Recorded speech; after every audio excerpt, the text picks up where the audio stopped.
चलो, ये सुनकर मुझे वाकई सुकून मिला है। यहाँ कोई तो है उन्हें सबक सिखाने वाला। इतनी हिमायत मत करो इसकी जानान। तूबा ने किसी पर हाथ उठाया, ये बिल्कुल भी अच्छी बात नहीं है। वो इसी की मुस्तहिक थी। वो लड़की तो हर मसले की जड़ है। और हिकमत कितना नफीस और अच्छा इंसान था। वैसे एक बात बताओ, हिकमत का एक बेटा भी तो है ना?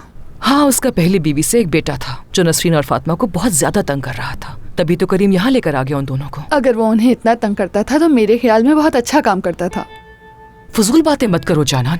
क्या तुम मर्दों की इस हरकत को सपोर्ट करोगे? अरे क्यों भाई, मजाक कर रही हूँ मैं। उस लड़के को पता भी है कि ये दोनों यहाँ पर रह रहे हैं? नहीं मालूम। चलो पता लगाते हैं फिर।